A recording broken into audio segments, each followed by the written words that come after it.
উপস্থিতি, এই পর্যায়ে আপনাদের সামনে বক্তব্য নিয়ে আসছেন বাংলাদেশ জামায়াত ইসলামীর গঙ্গানন্দপুর ইউনিয়নের সভাপতি মাওলানা সাইফুল ইসলাম। এই পর্যায়ে আপনাদের সামনে বক্তব্য নিয়ে আসছেন গঙ্গানন্দপুর ইউনিয়ন জামাতের সভাপতি মাওলানা সাইফুল ইসলাম।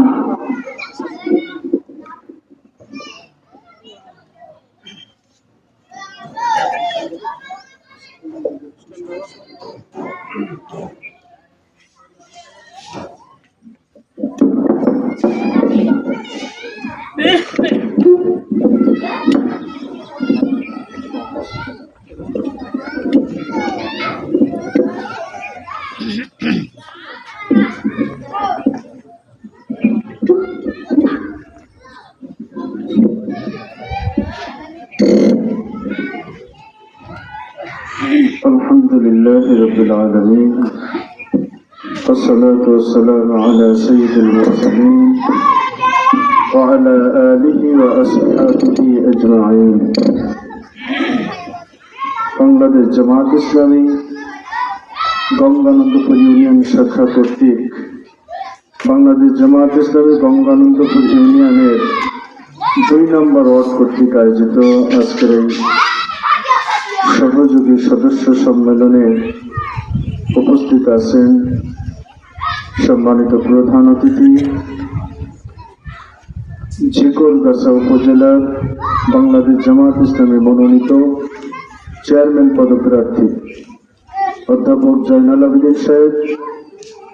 উপস্থিত আছেন বাংলাদেশ জামায়াত ইসলামী ঝিকরগাছা উপজেলা শাখার কর্মপরিষদ সদস্য মাওলানা মাহবুবুর রহমান। উপস্থিত আছেন অত্র ওয়ার্ডের সম্মানিত সভাপতি জনাব মোজাফফর হোসেন ভাই। উপস্থিত আছেন গঙ্গানন্দপুর ইউনিয়ন শাখার অন্যতম 3 সদস্য জনাব রহমত আলী ভাই। এছাড়া বিভিন্ন পর্যায়ের দায়িত্বশীল ভাইয়েরা, সম্মানিত পরিচালক, একান্ত প্রিয় ইসলামী আন্দোলনের কর্মী ভাইরা, আসসালামু আলাইকুম ওয়া রাহমাতুল্লাহ। আল্লাহ তাআলার শুকরিয়া আদায় করছি যে আল্লাহ পাক দীর্ঘ 16 থেকে 17 বছর পর মুক্ত বাতাসে স্বাধীনভাবে কথা বলার সুযোগ করে দিয়েছেন। সকলে প্রাণ খুলে আল্লাহ শুকরিয়া আদায় করছি, সকলে বলছি আলহামদুলিল্লাহ। দুরূদ এবং সালাম বিশ্ব মানবতার মহান শিক্ষক তাজুদ্দিন মদিনা মুহাম্মদ রাসূলুল্লাহ সাল্লাল্লাহু আলাইহি ওয়াসাল্লামের উপর। সম্মানিত হাজিরিন, বাংলাদেশ জামায়াত ইসলামের কেন্দ্রীয় আমির সাহেব ডক্টর শফিকুর রহমান একটা কথা চমৎকার করে বলেছেন। তার প্রতিটা কথাই যেন চমকপ্রদ, তারপরেও কিছু কিছু কথা যেগুলো আসলে স্মরণীয়। উনি বলেছিলেন দীর্ঘ 16 থেকে 17 বছর আওয়ামী দুঃশাসন বাংলাদেশের স্বাধীনতা হস্তক্ষেপ করে সারা বাংলাদেশকে জেলখানায় পরিণত করেছিল, রাষ্ট্র পরিচালনা করেছে 16 থেকে 17 বছর। পদত্যাগ করার পরে 1 ঘন্টা টিকে থাকতে পারেনি, কিন্তু বাংলাদেশ জামায়াত ইসলামী 16 থেকে 17 বছর ধরে নির্যাতিত হওয়ার পরেও বলিষ্ঠ ভূমিকা নিয়ে বাংলাদেশ জামায়াত ইসলামী বাংলাদেশে এখনো পর্যন্ত ঠিক আছে, ঠিক কিনা? কারণ আল্লাহ তাআলার পক্ষ থেকে জুলুমবাজকে কখনো ছেড়ে দেওয়া হয় না। সম্মানিত ভাইরা, আমরা 5ই আগস্টেই যে বিজয় লাভ করেছি, এই বিজয়টা আমাদের মঞ্জিলে মকসুদে পৌঁছানোর জন্য উল্লেখযোগ্য বিজয় নয়। আমাদের বিজয় তখন সুনিশ্চিত হবে যখন আল্লাহ তাআলার জমিনে আল্লাহ তাআলার বিধান প্রতিষ্ঠার ক্ষেত্রে সর্বক্ষেত্রে আমাদের অগ্রণী ভূমিকা থাকবে এবং সংসদ পর্যন্ত আল্লাহর কোরআনকে নিয়ে গিয়ে ইসলামী রাষ্ট্র কায়েম করতে পারবো, তখন যে আমরা মঞ্জিলে মকসুদে পৌঁছাতে পারবো, ঠিক কিনা? আর সেটাই হচ্ছে ইসলামী আন্দোলনের কর্মীদের মূল লক্ষ্য। সম্মানিত ভাইরা, স্বাধীনতার পর থেকে পালাবদল করে বাংলাদেশে কয়েকটি দল রাষ্ট্র পরিচালনা করেছে। বাংলাদেশ সহ সারা পৃথিবীতে মানুষ রাজনীতি করে মানুষকে সুখে এবং শান্তিতে রাখার জন্য। আপনারা বলেন তো, স্বাধীনতার পর থেকে আজকে পর্যন্ত কোরআন ছাড়া এ পর্যন্ত যারা রাষ্ট্র পরিচালনা করেছে, কেউ কি জনগণকে সুখে শান্তিতে রাখতে পেরেছে? যারাই ক্ষমতা গেছে তারাই তাদের আখের গুছানোর চেষ্টা করেছে। হাজার হাজার লক্ষ লক্ষ কোটি কোটি টাকা নিয়ে তারা বিদেশে পাচার করেছে, বাড়ি করেছে, গাড়ি করেছে, আনন্দ ফুর্তিতে মেতে উঠেছে, তারপরও স্থায়ীভাবে ক্ষমতায় টিকে থাকতে পারেনি। পেরেছে? বাংলাদেশ সহ সারা পৃথিবীতে জালিম শাহীরা, কাফের বেঈমানেরা ইসলামের মূলোৎপাটন করার জন্য সর্বাত্মক ভূমিকা পালন করেছে। যখন ক্লাস 2-3 পড়ি, তখন জামাত ইসলামের নাম শুনেছি হাতে গোনা কয়েকজন মাত্র গ্রামগঞ্জে পাওয়া যেত। ইউনিয়নে 2-4 জন এক জায়গায় বসে ছোট ছোট মিটিং করত। কিন্তু আজকে হাঁটি হাঁটি পা পা করে বাংলাদেশ জামাত ইসলাম প্রত্যেকটা কোনায় কোনায় পৌঁছে গেছে, ঠিক কিনা? সম্মানিত ভাইয়েরা, বাংলাদেশের এমন কোন ঘর থাকবে না, এমন কোন ব্যক্তি থাকবে না যেখানে জামাত ইসলামের দাওয়াত পৌঁছাতে বাকি থাকবে। রাজি আছেন সকলে? ইনশাআল্লাহ। আমাদের সংখ্যা কম নয়। দৃষ্টির চক্ষুতে, বাহ্যিক দৃষ্টিতে আপনারা হয়তো বা মনে করতে পারেন যে আমাদের সংখ্যা অনেক কম। বিশ্বনবী সাল্লাল্লাহু আলাইহি সাল্লাম বদরের ময়দানে গিয়েছিলেন যুদ্ধ করার জন্য, মাত্র 313 জন সৈন্য নিয়ে। আল্লাহ রাব্বুল আলামিন 1000 ফেরেশতা দিয়ে রাসূলকে সহযোগিতা করেছিল না? আল্লাহ তাআলা কোন কুদরত দিয়ে, কোন মদত দিয়ে 5ই আগস্টে যে সহযোগিতা আমাদের করেছেন, এর চাইতেও বড় মাপের কোন সহযোগিতা আল্লাহ তাআলা যে কোনো সময় আমাদেরকে করতে পারেন, ঠিক কিনা? বাংলাদেশ জামাত ইসলামের কেন্দ্রীয় সভাপতি, কেন্দ্রীয় আমির সাহেব বলেছেন, প্রতিশোধ নেওয়াতে কোনো কল্যাণ নেই, ক্ষমা করে দেওয়া হচ্ছে মহা কল্যাণ। আমরা কারোর সাথে মারামারি, রক্তারক্তি, খুনাখুনি করতে চাই না। রাসূলের শিক্ষা এটা নয়। বিশ্বনবী সাল্লাল্লাহু আলাইহি সাল্লাম মক্কা বিজয়ের সময় মক্কার অদূরে ঢুকে তিনি বলেছিলেন, আজকে যারা তাদের ঘরের ভিতরে আবদ্ধ থাকবে, কাবার চত্বরে যারা আশ্রয় গ্রহণ করবে, পাহাড়ের উপরে যারা আশ্রয় গ্রহণ করবে, তারা আমাদের কাছ থেকে নিরাপদে থাকবে।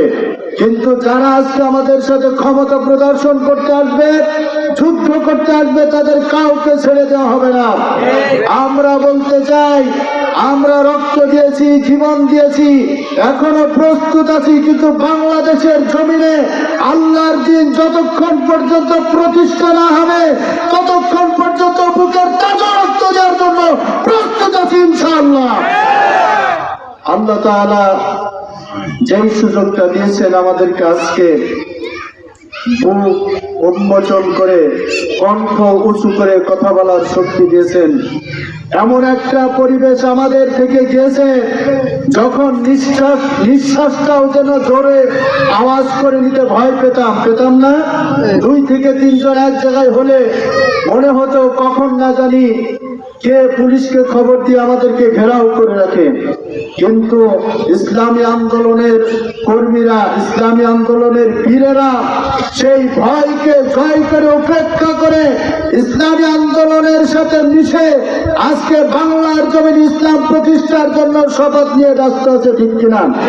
সম্মানিত ভাইয়েরা, এই সুযোগে আমাদের সবচাইতে উল্লেখযোগ্য বড় কাজ হচ্ছে প্রত্যেক ব্যক্তিকে ঘরে ঘরে ইসলামের দাওয়াত পৌঁছাতে হবে। বাংলাদেশ জামাত ইসলামের দাওয়াত পৌঁছাতে হবে, ইসলামী আন্দোলনের দাওয়াত পৌঁছাতে হবে, কোরআন এবং হাদিসের দাওয়াত পৌঁছাতে হবে।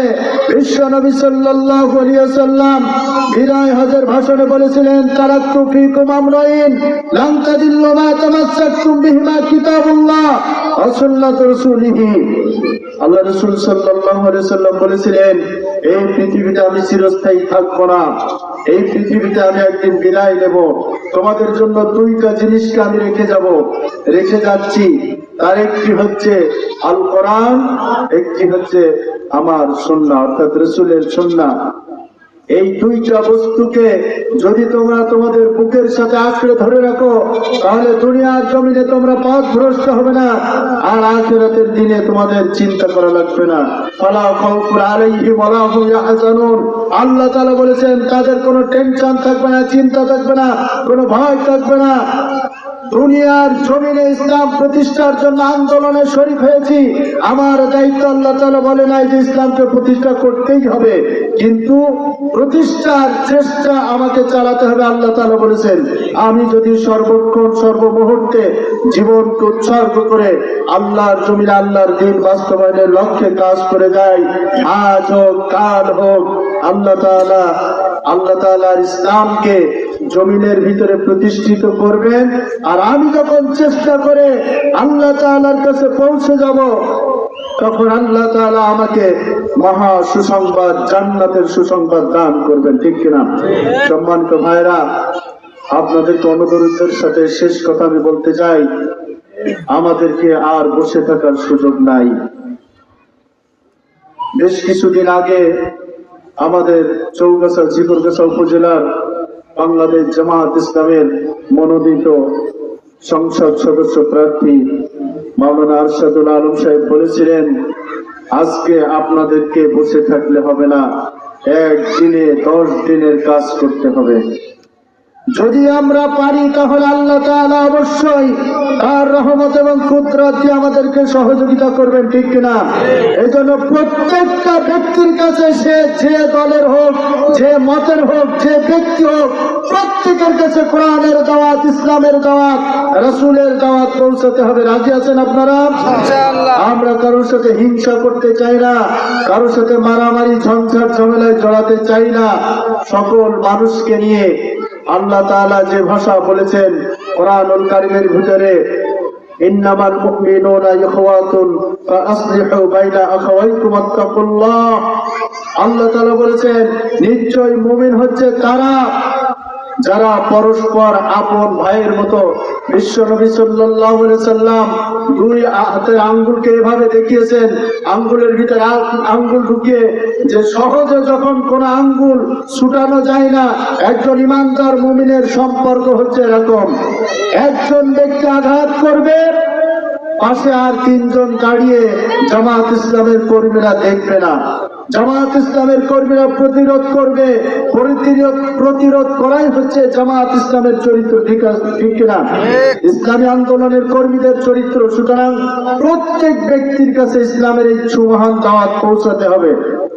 যারা নামাজ অন্তর্ভুক্ত নেই, যারা জামাত ইসলাম অন্তর্ভুক্ত নেই, তাদেরকে অন্তর্ভুক্ত করতে হবে, সে যে মতের হোক, যে দলের হোক। সুতরাং আমরা আমাদের এই কাজকে এগিয়ে নেওয়ার জন্য নির্বাচন কখন, কিভাবে, কবে হবে, এটা নিয়ে আমাদের টেনশন নয়। আমাদের এখন টেনশন হচ্ছে, চিন্তা হচ্ছে প্রত্যেকটা মানুষের কাছে কিভাবে ইসলামের সুমহান দাওয়াত, জামাত ইসলামের এই দাওয়াত আমরা ঘরে ঘরে পৌঁছাতে পারবো, ঠিক কিনা? সম্মানিত বন্ধুরা, প্রধান অতিথি আছেন, বিশেষ অতিথি আছেন, তারা কথা বলবেন। সকলকে আন্তরিক মোবারকবাদ, ধন্যবাদ, শুভেচ্ছা জানিয়ে আমার কথা শেষ করছি। আখিরি দাওয়ানা আলহামদুলিল্লাহি রাব্বিল আলামিন। আসসালামু আলাইকুম ওয়া রাহমাতুল্লাহ।